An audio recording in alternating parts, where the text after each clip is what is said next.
Alors c'est chez Alpine finalement que ce Grand Prix du Brésil, a tiré quelques sourires notamment, de Pierre Gasly. Alors bon, la qualification vendredi est compliquée, la journée de samedi, difficile. Qualif compliqué, plus de place sur la grille parce que, Bah, on parce que traîne grosse dans boulette, quand voilà, même, on voilà, traîne tout à trop fait sur la piste, et on avait dit que ça leur arrivait quand même un petit peu, ces souvent. questions opérationnelles, le non-respect des Vmax dans, vitesse maximale autorisée dans la pit lane et cetera, que, Gasly avait commencé l'année avec, beaucoup de points retirés sur sa super licence. Ça s'est calmé aussi.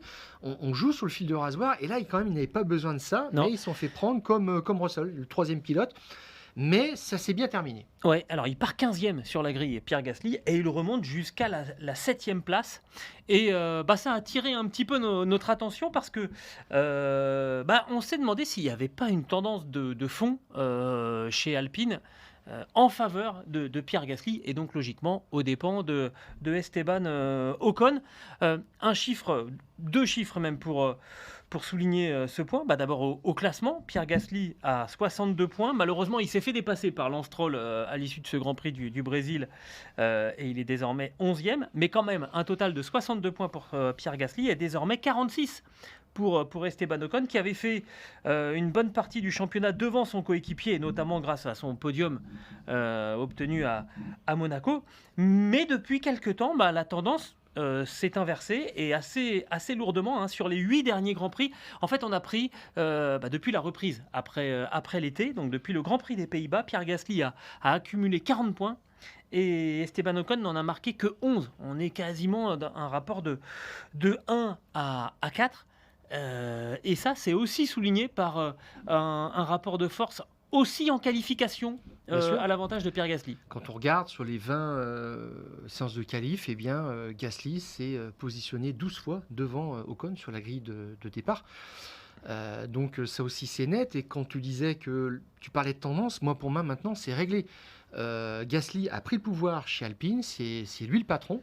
Alors il y a quelque chose qu'il faut relativiser simplement par rapport aux points que tu as précisé, 62 pour Gasly, 46 pour Ocon. Au nombre des abandons, Gasly a abandonné 3 fois cette année, Ocon 6.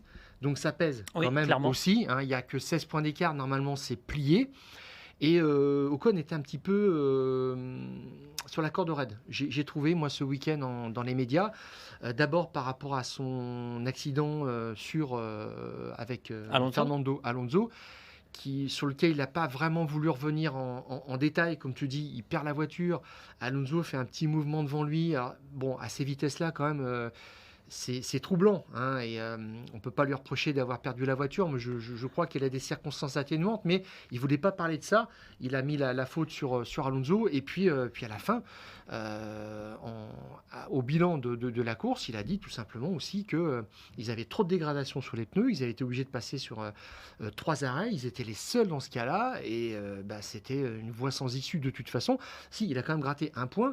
Mais c'était en rien la course qu'avait fait Gasly, qui termine 7e. Il avait un problème d'une extrême usure sur le pneu arrière droit qui a conditionné vraiment tout son week-end, là, clairement. Et quand on vient un petit peu à Gasly, il avait fait aussi une belle course sprint, une belle passe d'armes avec Fernando Alonso le samedi, même si ça s'était terminé sans points.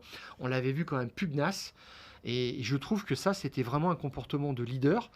Et dans l'équipe, apparemment, ils sont un petit peu plus détendus. Il y a plus de sérénité. Il y a plus vraiment... Il y a rien à perdre. Il n'y a rien à gagner. Oui, c'est ce que j'allais te dire. Par rapport au Malheureusement, championnat. Ils sont dans une sorte de no man's land où ils n'ont plus rien à craindre, plus rien à espérer.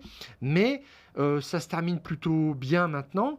Et puis, il y a des choses aussi qui arrivent qui sont assez intéressantes, comme le recrutement d'un nouveau directeur technique moteur, Éric Maignan, un ancien de Ferrari et de Mercedes. Et on dit merci qui ? Eh bien, je pense qu'on peut dire merci Otmar. Zafnauer qui a été lui-même remercié, Oui. voilà, viré, pour ne pas dire les Et choses comme pourquoi elles on, sont. et pourquoi on remercie Parce que il arrive là, Éric Meillan, très bientôt à Viry-Châtillon, et je pense que le recrutement date de quelques mois. D'accord. Et que c'est Otmar Zafnauer qui avait mis ça en place. Alors, bon, on n'a Otmar pas Zafnauer, on rappelle, hein, la confirmation. Otmar Zafnauer débarqué Voilà. le week-end du Grand Prix de Belgique. Oui, C'était donc tout à fait, juste au avant, soir. juste avant la trêve estivale. Et c'est à partir de ce moment-là, je trouve que Pierre Gasly est monté en régime. Alors, je veux surtout pas mettre en relation le fait que Zafnauer était avant chez Force India, tout comme Esteban Ocon. Mais forcément, le départ de Otmar Zafnauer, ça a impliqué d'autres changements dans l'équipe. Et je pense que Pierre Gasly, qui avait eu du mal à s'installer, forcément, les changements, ça déstabilise plus celui qui est déjà en place que celui qui est en train d'essayer de trouver sa place. Et Pierre, il a vraiment eu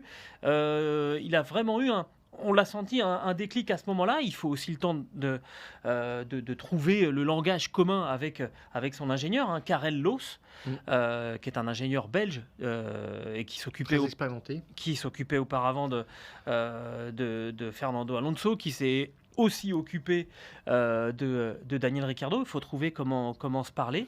Tout ça, on a le sentiment que la mayonnaise a fini par prendre, Oui. et que maintenant ça va de mieux en mieux.